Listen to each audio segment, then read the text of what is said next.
Okay, so welcome everybody. This is the first in a series of panel discussions with sales and enablement leaders, largely across the UK and Europe, but not solely. We're going to be touching on subjects that are important in that region, but really for enablers generally. If you've not seen any enablement squad events up until now, our goal is to provide just genuine actionable insight, right? It's for you to take away something that you have learned and can use rather than us just talk theory at you for half an hour. At least that's the goal. We'll see how many theoretical tangents we go on. My name is Dave Sweeney. I'm the VP of Growth for EMEA at the Enablement Squad. And I'm joined by three experts today who are going to do all the talking instead of me because no one wants to hear that. So we have with us today, we have up at the top left there, Lawrence, who is Principal Field Enablement at Gora. We have Celine, Senior Principal and Head of Enablement at SBR Consulting, and Martin, who's the co-founder and DACH Pipeline Strategist at BizExpand, bringing us that kind of specific DACH experience, which is different, as we will see. So I'm going to pose the first question and we'll dive right in. And that first question is split in three. So enablement as a function has been heavily North American skewed. Let's say if you look at the population, just by running the odd basic LinkedIn search, you'll find the vast majority of people with the word in their job title are in the US and Canada to a lesser degree. So what are those core differences for sellers, for leaders, and for enablers between North America and Europe? Lawrence, I'm going to come to you on that first with your kind of unique experience, as everyone's about to hear when you start speaking. So you can draw on your own history there almost personally. What do you see? I mean, start with sellers, leaders, enablers. I don't mind, but what do you see as the core differences? Yeah, just to give a little bit of my background and context, I started out in sales over 10 years ago in the US. I learned everything I know about sales from startup culture in the US. I even worked in marketing a little bit and then came to US and immediately was tasked with teaching the challenger sale to a couple of UK-based companies. And it was a huge culture shock for me because I thought I knew sales really well. I thought I understood the principles and had applied them well enough. But the culture shock, even though in the UK it is an English speaking country, the cultural context was something that took me a while to get used to. So over 5+ years of being here in the UK, I think the easiest way I could whittle it down is I feel as though in the US, the culture is around attention, and you need to get someone's attention to be able to earn the trust. Whereas when I came to the UK, and I'll speak UK specifically, we can let Celine kind of open it up to EMEA in general.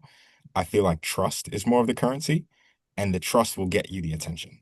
So even it just socially, I would come to events and wouldn't really get that many conversations out of it until I had been there 3 or 4 times, and someone's like, "Oh, you're coming back. Like you live here, like we trust you now. We're going to talk to you." Whereas in the US, you run into someone on the street, strike up a conversation, and end up being friends. So it just happens by proximity. And I found the same thing in sales. So that translates to, yes, you can have great copy and be very punchy and very energetic, but sometimes that's seen almost as like a flag coming to the UK. It's almost like something to be aware of. And especially in Yeah. the UK, communication is very understated.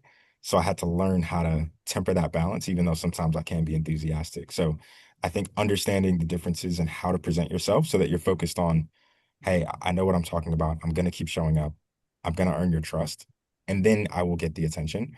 Mhm. That has been probably the biggest difference I've noticed.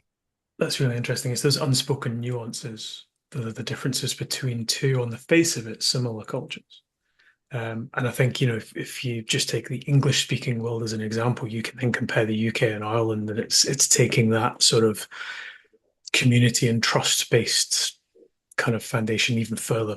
As a lot of sellers, in my day job, have been finding out recently. Celine, how would you kind of, I suppose, build on that and maybe broaden it across Europe more widely? I think the It's UK is almost like interesting. the middle ground.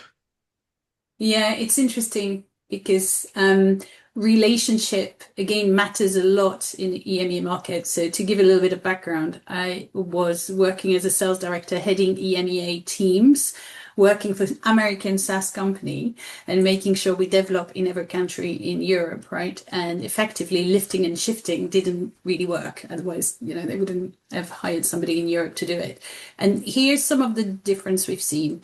So relationship is important. There's, I think, additional complexities that come for sellers, leaders, enablers in Europe.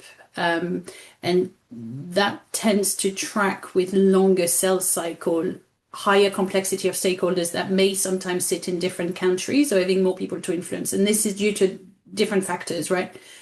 Heavier compliance, for example, heavier data privacy, more stakeholders being involved in terms of relationship, but also localization matters more in Europe because of the language, because of the culture, because of the market norms that vary significantly from one to the next. So one way it could manifest itself, for example, is that for sellers, so Lawrence, you were alluding to the fact that you need to show up and you need to build that familiarity in the US. They're like, oh yeah, we kind of start to know you and kind of building a relationship with you. And I think in Europe for sellers, it goes beyond by doing that trust building proof point, local nuance in order to demonstrate that you can not only work on the US market, but you can work in their market as well. And so it's balancing for leaders that kind of way they lead their team with a local nuance and the local autonomy that some of the customers or some of the teams might want. And so by default, enablement has got to also be able to enable the sellers to be able to talk to those nuance with the different customers, be able to enable the leadership to those nuance as well. In order to enable the customer journey and the customer experience in a way that actually matters locally, effectively. Yeah, it's interesting as well, isn't it? Comparing the difference between maybe a sales team who are selling cross-culturally themselves versus local sales teams selling to their 100%. own kind of, country, where you might find enablement and leadership is centralized and sales teams are field-based, or you could find everything is centralized. And actually having the agility to adapt to each different locality, I think is really challenging, particularly for the sellers themselves who almost have to recognize different buying habits as well as the way sales changes. We talk about buyer enablement all the time, and I think reacting to your audience is important even within the same country, right? But it becomes even more important when you're selling further afield. And I think that's a challenge maybe that we don't speak about very often. I know, to go back to your example comparing the US and the UK, Lawrence, I think it can be quite jarring for sometimes those of us in the UK being sold to by American sellers because they haven't kind of done that cultural agility piece, which is really hard. I'm not criticizing at all. It's really, really difficult, right? Martin, I want to come to you on that because I think the DACH region within Europe is specifically one where I think that matters almost more than anywhere else. Correct me if I'm wrong there, but I feel like it's, as a region, the largest economy. It's the one where probably other than the UK, most companies from outside Europe want to target, and other companies from other places in Europe want to target because it's frankly where the money is. What are the key differences there for you that separates DACH from the rest of Europe? Okay. Yeah, I agree with you. So from the economy point of view, Germany is always attractive.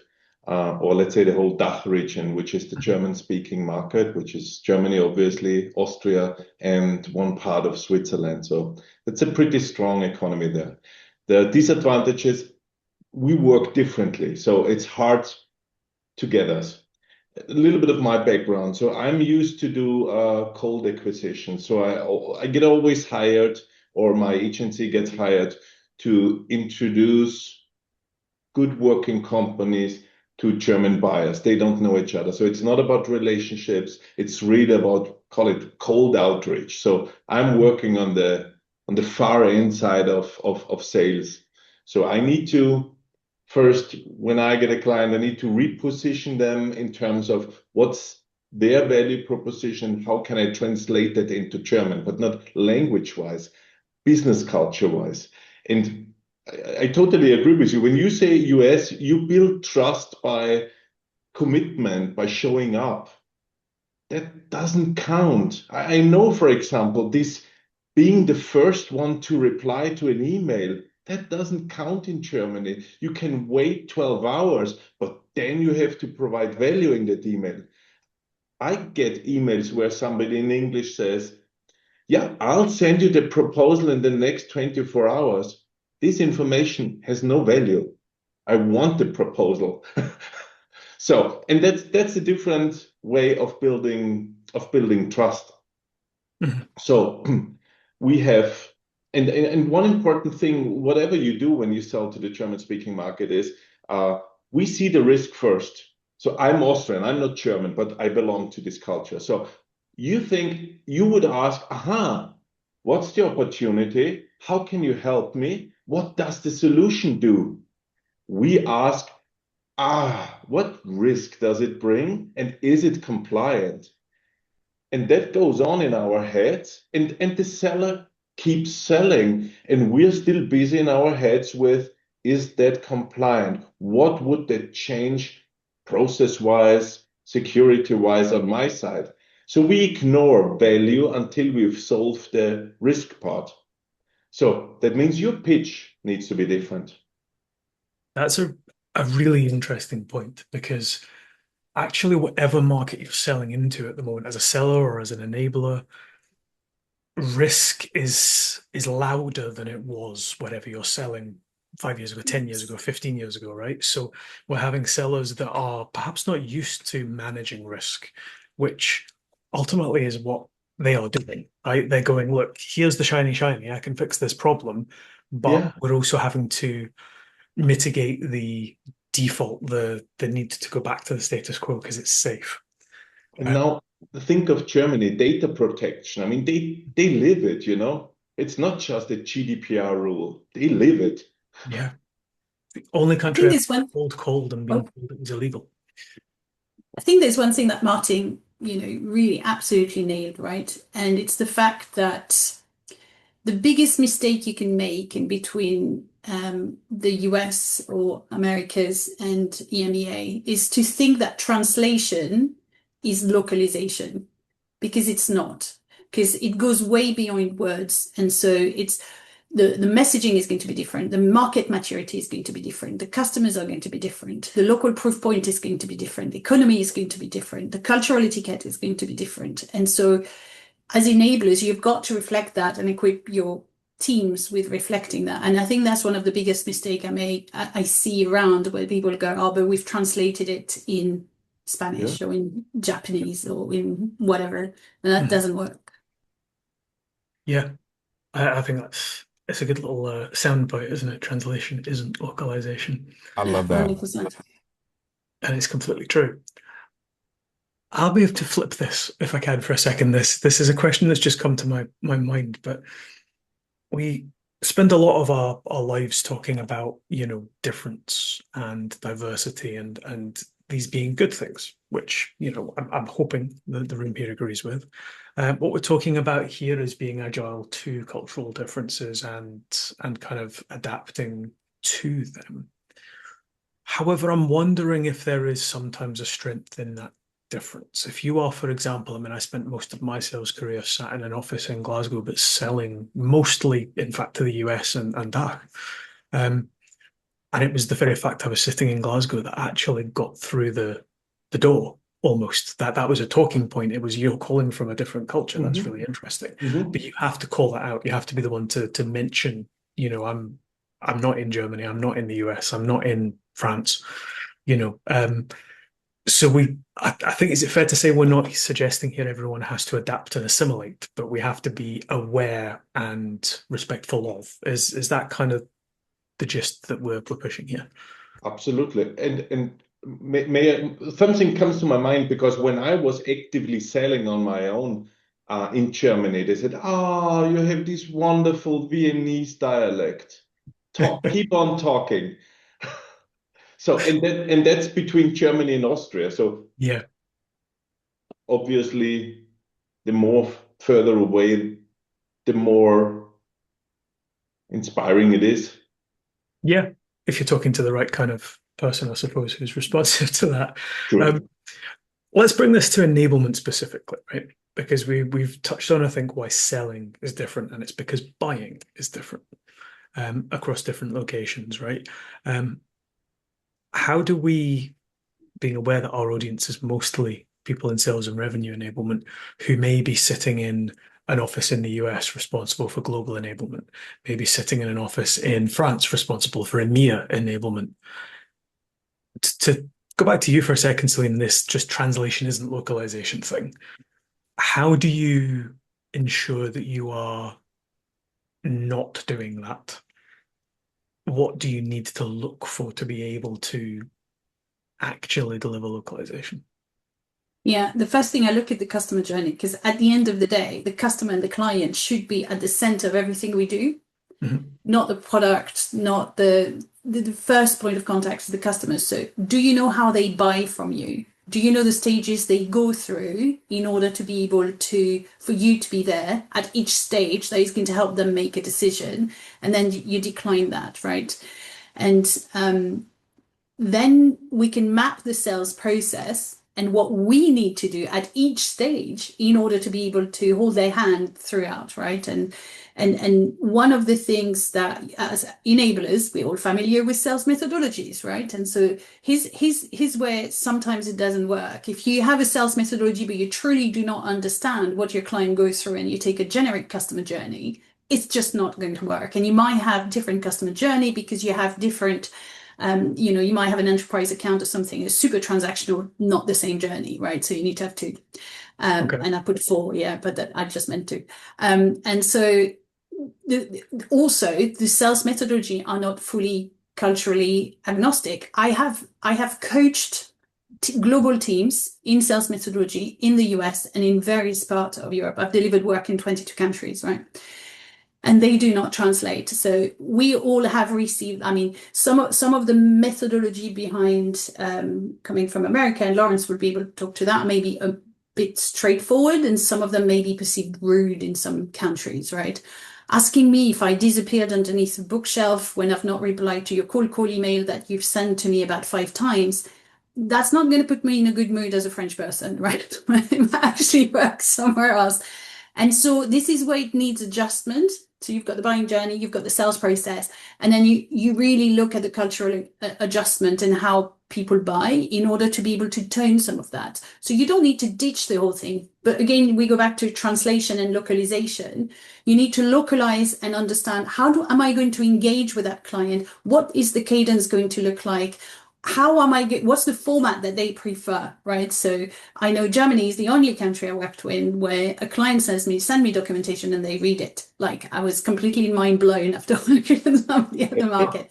And so you need to adjust to what your customer wants, and exactly to Martin's point, understand the key point of that buying journey that matters and enable people on that. Celine, Yeah. you hit the nail on the head, and I just want to jump off of that point too a little bit, because I think that's the problem with a lot of these methodologies that were built from an American worldview. A lot of times coming from the States, our perspective is hustle harder, send more emails, do more things, and your persistence will reward you. And that's just not the case over here. So I think for me, I mentioned before that I came and the first thing I taught was challenger sale to a group of UK-based sellers. I'm not saying that it doesn't work in Europe. I'm saying that the mechanics of it are fundamentally different. Love the challenger sale. There we go. That's the best. I love it. One that's still relevant 15 years later. Absolutely, even more. The issue is that how do you build the trust to contend or to challenge someone's opinion? Are you doing that in a way that's confrontational, which doesn't really land in the UK? If you're talking to someone in Germany or the Netherlands, it builds a ton of trust because they're like, okay, this person backs himself. I can actually trust them because they have an opinion, and they're not going to be a wet noodle to whatever I say. So in France, for instance, there might be, yeah, you might need to build a little bit more of that relationship to be able to deliver that challenge. So if I'm delivering the challenger sale to a group of sellers, the first thing that I want to speak about is understanding your buyer's way of communication so that you can deploy this methodology in a way that's going to connect for them. And I think too often when you think about medic or challenger sale or spin selling or any of them, I think they're all brilliant. I just think that they don't account for the nuances and how people digest information. And Celine, if you think about, you talked about decisions. If you think about a sales process as a series of decisions, a lot of Mhm. the work comes in de-risking every decision at every stage so that it seems like the natural next step. And so I think the thing that was a culture shock to me is like, I know these sales methodologies in and out. I know how to deliver them with pizzazz and with, you know, uh, in a way that people will relate to, I thought. And everyone would leave and they'd be like, oh, that was such a great session. You got to come back. And it was not Hmm. landing. It was clear. Yeah. And so I think that's the biggest thing to be aware of when you're talking in enablement, especially with these methodologies. A lot of them were created from an American perspective. They're very brilliant. They have a lot of intel, but they don't necessarily relate to the people who we might be selling to. And that's where we need to start with things. Yeah. I think from what you're saying, we're sort of coming to the conclusion that the sales methodologies themselves are the foundation, right? They're the theory. But the Mm. practice, the application, is where you need that localized definition of what it actually means in each different place. And I feel like we sort of already do this in a lot of cases, maybe for different industries, different verticals. You know, you've got an understanding of what the differences might be in, you know, that methodology, even between, you know, SME compared to enterprise, right? It's a similar shift, but here we're applying the same kind of, I suppose, buyer process and adaptation, but to a culture. On you go, Martin. And also you have to apply it at the right time. An inbound lead, for Mm. example, you can qualify with banned questions. An outbound lead, if you start asking in the first conversation, do you have budget? I mean, come on. I mean, you have Yeah, to adapt what you're doing at the right time and with the right person. So it's not about the methodology at all or itself. It is about what you do with it. And also methodology, sometimes they say, I don't know, channels. This type of companies you have to reach out on these two channels, let's say email and LinkedIn or LinkedIn and phone. And meanwhile, there are these other channels like WhatsApp, for example. Mhm. WhatsApp in Germany, if you do this, I mean, you get banned immediately by the person. So Mm. that builds antitrust. So Yeah, and you yeah, Yeah. have to I be mean, aware of that because if you just do your campaign and you're spamming 1,000 people with WhatsApp messages, you're done for the next 6 months. They yeah. ignore you.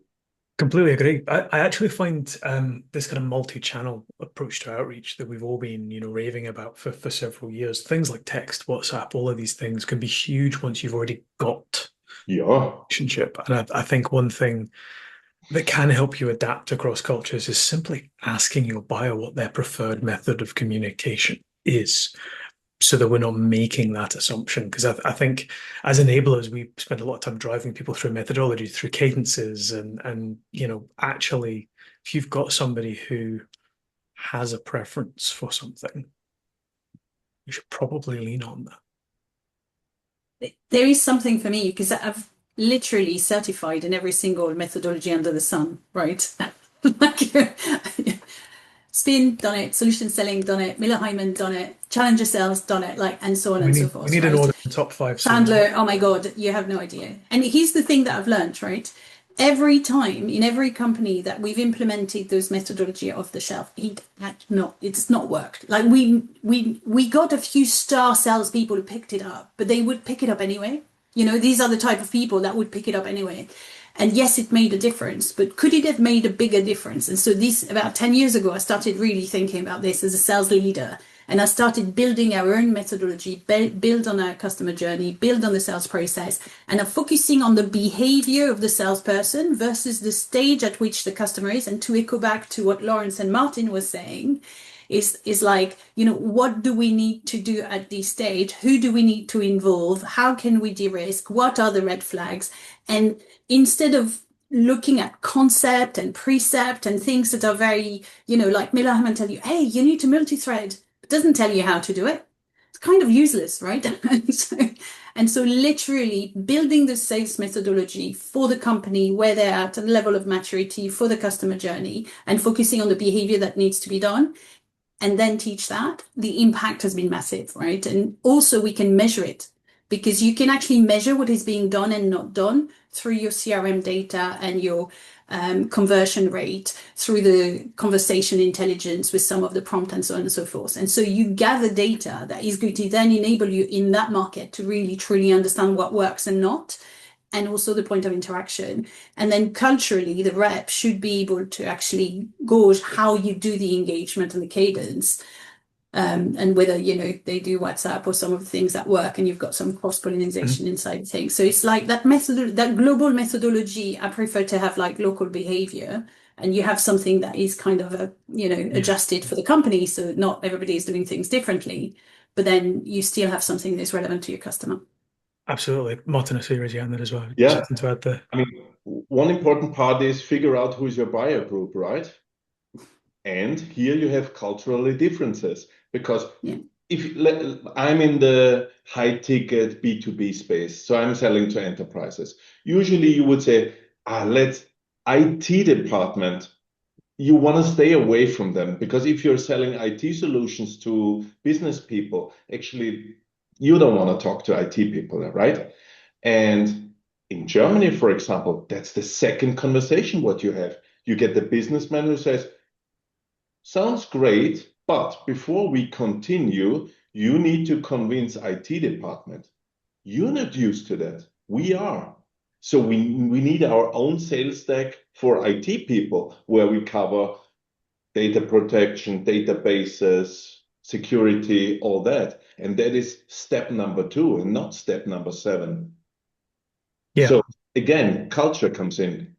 Hugely. And I mean, just from my own sales experience, I think one of the things that these, to come back to our point on methodologies, I kind of refer to myself as a bit of a methodology skeptic for exactly the reasons you've both just outlined, because they don't all work at the generic kind of face value. Yeah. You've got to be able to apply the right skills, the right methods, the right process to the situation you find yourself in.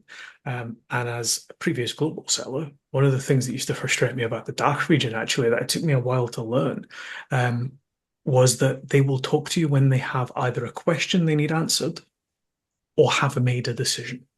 Yeah. There's a lot of our methodologies and processes almost, to stereotype, use that very American, almost seen as a little bit overbearing in some parts of Europe, where you're always like, let's have a follow-up. It's been a week since we last spoken. Can we have a follow-up? Can we have a catch-up? I've got nothing to tell you. So that methodology focus, I think, suggests that box isn't being ticked if you're letting them have their own internal discussions. Whereas some of the more kind of, I suppose it's the difference between personal and professional rapport, and which is more powerful in different places. Can I give you an example that drives that home a little bit? So when I first moved over here, one of the things I noticed the most was at restaurants, when you were eating, you almost had to like flag someone if you needed anything. And I thought it was because they didn't really work on tips over here as much. So it was just like, hey, like if you need me, I'm assuming you will get me. So when you're finished eating, you can sit and talk at the table for another hour if that's the case. Whereas now when I go back to America, I'm aware that every 5 minutes, it's annoying how much someone will come to this. Do you need anything? Do you need anything? Can I get you anything? Are you guys okay? And it's annoying there, but when I'm here, I'm like, hey, I need something. Can someone help me? And it actually reflects in the sales process. So going back to Martin, what Martin was saying, I think that it's almost like a few different axes that you're working on. You're working on region, then you're working on the role that someone's in, and then you're working on the maybe like disc profile. I like disc profiles of thinking about how people communicate, but trying to triangulate those things, because a risk averse person in the US is going to be very different from a risk averse person in Germany, for instance. Right. And so if you it's very relative. And so if you think that someone's risk averse and you go to another region, you understand there's a very, very large difference in what they consider to be risk averse. So I think having that regional understanding, as well as what their roles are and what their unique ways of communicating are, I think you it's can how that have risk aversion manifests, isn't it? They might have the same risk that they're concerned about, but how they approach dealing with that risk is very different. And in what order? Yeah, absolutely. You've just reminded me, actually, Lawrence, when I was a student, I used to work for a large, they'll remain nameless, but I used to work for a very large American corporation that no longer has a presence in the UK. It was retail, right? They closed their stores in the UK several years ago. But the global kind of approach was every time someone walks into that large store, you had to approach them and not ask, say hi or, can I help you? It was, what can I help you with today? It was this very in your face, no, no, I'm going to help you with something and you're going to tell me what it is. And we hated it in the store I worked in Glasgow because every time you said that to someone, they either ignored you or gave you a look as if to say, okay, that was a bit much. And this is all scale, happens at different scales and it's all relative. But I think you just reminded me of exactly why these things do not It's always translate interesting. from one to the other. It's interesting you say this because, obviously I've lived in many countries and I've lived in the Middle East. And when you go into a store, people have been taught to never say no to the customer. And it's the most annoying thing because you get in and you're going to go, hey, so they jump on you and they go, hey, what can I help you with? Or can I help you with anything? So first it's, you've just barely made through the door. So it's you've got a spot on personal space. And you go, yeah, I'm looking for a yellow t-shirt. And they would go, we've got yellow dungarees. And you go, do you have a yellow t-shirt? We've got blue t-shirts. And then you can go around and have conversation for 15 minutes until they tell you, I'm so sorry, we don't have any yellow t-shirts, right? Because they've been taught never to say no. But I do find that there's stores where you go, where people give you the space to come in, where they come, and we did some training on this, and come to the people and go, hey, welcome to the store. If you need, is there anything you need or I can help you with? If there's not, I will be here and I can answer any question you want. And when we measured the world in EMEA, right? When we measured the impact of that, there's so many more. I think it was 53% more client went then to go and ask for a question and left with something out of the store with this approach versus the jumping in. And so, and this is purely cultural. There's nothing else. Yeah. The intent is the same, right? Mhm. Absolutely. I think there's so many things we can, learn, I think, from just watching and seeing how non kind of B2B sales activities and situations and scenarios present themselves if you have the chance to go to, different places and use that as a learning kind of opportunity, really, because, we're talking about retail, we're talking about restaurants. It tells you a lot about the levels of expectation and what people respond to and what they don't in different places. And I think it's, as we start to kind of wrap up here, I think it's important to say there's no right or wrong. What we're doing here is accepting there's different approaches in different places. And that's not to say you can't challenge them. And, there are some, I suppose you could almost treat them as compatible, cultures in some ways where I wonder if perhaps it's one of the reasons I had success as a seller in the DACH region was because I was doing it from Scotland, and there are very, very big differences. But our approach and leaning on process, it seemed to work quite well, whereas other cultures might clash, and you've got to be able to adjust to that. Celine reminded me of something. It's about the no. A good way to position yourself in Germany or to position your product is to say what you don't do and not what you can do, this and this and this, because it looks like, yeah, nah, no, don't trust you. One more bullet. No, Too you're good a to be true. liar. But when you say, we don't do this, but we are super strong on these two things, that works. Mhm. I actually think that works almost everywhere. Okay. It's particularly strong. I think you're absolutely right. But not all cultures allow you to say, we don't do this. Yeah. Yeah. We're driven to always say yes or find an alternative way of saying yes, I suppose. Yeah.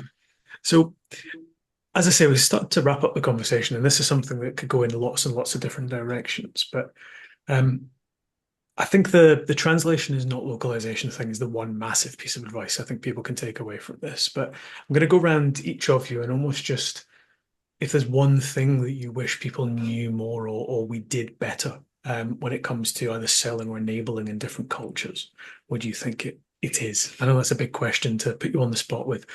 Lawrence, I'm going to come to you first. Is there one big piece? It could be a learning that you've had yourself or something that you see, a mistake you see people making frequently, for example. Yeah, I think this one comes to enablement. It can be really stressful and really nerve-wracking to try to attach your enablement to revenue. And it's an inexact science, and it's not going to be one for one to say, hey, we did this project or we did this program and now our win rate has jumped 8%. That was all us, you know? I think there's a big push coming from the States specifically to have that one-to-one relationship. And I do embrace that because that is why we're here, to support growth and to support revenue. But at the same time, I think the biggest thing that I've learned is how to gracefully step back from the revenue, in the sense that we can only control what we have control over. And if I'm being honest about what I personally have control over in enablement, I have control over the readiness that someone is to perform. I do not have control over what happens when they do our call to perform, what happens in that call. I take responsibility for the losses just as much as the wins, and I feel that. But what I found myself focusing more on are things like um, scoring of outputs. So how thorough is your business case that you created? Did it relate to a core problem, or was there a real need that was expressed there? Those things all exist on a spectrum. Don't let spin or medpic think it's a binary thing. So if I can identify what that spectrum is and actually designate that spectrum, that's something not only that I can show much faster than win rate, sales cycle length, it's also something that affects the culture much more directly. So I think Yeah. coming from the States, everyone wants to know, how do you impact pipeline? And that, I can't emphasize enough how important that is, to do your best to attach yourself to what's happening in the pipeline.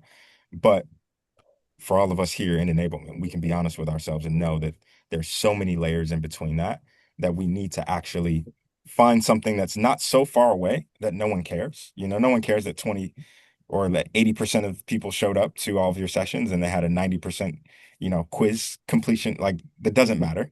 But at the same time, if I say that, hey, we grew win rate by 12% this quarter, no one's going to believe you. So it's either nobody cares or nobody believes you. And I think that what I've learned is how to get better at finding that middle ground and being okay with that, rather than being insecure about, oh, I'm not close enough to revenue. Interesting. I actually would argue the middle ground, as you describe it, the Lawrence, is probably the piece that's more scalable across cultures. Yeah. Because the driver, the problem that you are trying to solve, you can identify that wherever your customer is. It might be described differently, but I think that's the scalable piece. Interesting. Martin, what about you? What are you thinking from our discussion today is Yeah. the biggest takeaway people should have? So I think we all agree culture is probably a little bit underestimated, and especially, of course, in Europe, because we have so many different cultures Yeah. here. So I think one takeaway should be, because I'm focused on the DACH market, if you sell to UK, you're selling the upside, obviously. If you want to sell to the DACH market, you have to remove the downside first. If you get away with that message from this webinar, I think Amazing. it's an Very achievement. succinctly put. I like that. Excellent. Celine, round us off then. What's your key takeaway? The biggest takeaway, I think it's a summary of everything that was said, right? Enablement in Europe is not just translation or content delivery. It's not a lift and shift. It's really translating the market you are in, translating your buyers and what they do, not what you do to them, but what you do. The behaviors that you need to adapt your sales team locally to do that, and then the support you give to the metrics. So to Lauren's point about metrics, it might mean that looks slightly different in terms of impact and things like that. But this is it, right? It's moving away from that content delivery and that translation to looking at how you can translate literally the people who are in it, the behavior that they do, and the value that they're going to get in working with you. Brilliant. Can I just say Yeah, something really, really fast to my go for it. Americans? You know, Enablement Squad is very strong in the US. There's no EMEA is a concept. It is not an actual thing. It Yes. is a doorway to a bunch of smaller cultures. So in the US, because it's so broad, you can go to New York, it's not going to feel the same as Texas, but the cultural aspects are much more similar. Then you can go just like a quick train ride to France, and it's a completely different culture with a completely different set of governing rules and ideas and Yeah. ways of operating. So we use the term EMEA a lot to just blanket Europe. And Europe is not a monolith by any sense of the imagination. So just please remember that the next time you're talking about your EMEA region, I it's think just a that's blanket for a bunch of smaller cultures. Yeah, I think that's a really important point. And actually, we talk about EMEA. We've spent our time talking about Europe because that's our direct experience. Celine, you mentioned obviously the Middle East as well, and EMEA Middle is Middle East, East and yeah. Africa as well. Yeah. We haven't really touched on that as it's not necessarily our lived experience, other than what you mentioned, Celine. That might be another area we can kind of move the discussion into. But yeah, you're completely right, Lawrence. And I mean, even in the UK, I mean, there's 400 miles between where you are and where I am, and the amount of different accents you will meet in that 400 miles is unlike anywhere else in the world. And that alone is something people have to learn, I think, when they get into Europe as well. The You beers are mentioned not that even the even same in in the pubs. Exactly. And even in the DACH region, Martin, you mentioned, people in Germany, recognizing your, Viennese accent. And these are the things that exist in the US too. But like you say, it's on a much, much broader scale. So lastly, I just want to thank you all again for your time. If people do want to reach out to you, if they've got follow-up questions, hopefully you're all up for that. They can, I'm sure, connect with you on LinkedIn. And for those of you that are coming across this on LinkedIn or via another source and are not members of the Enablement Squad yet, come find us. We are a Slack community at this point of over 5,000 even people in sales and revenue enablement all over the world. Yeah, come find us. There's dozens of questions being answered every day by people like this. So you're in good hands. So yeah, thanks very much. Thank you. Thank you. Thank you.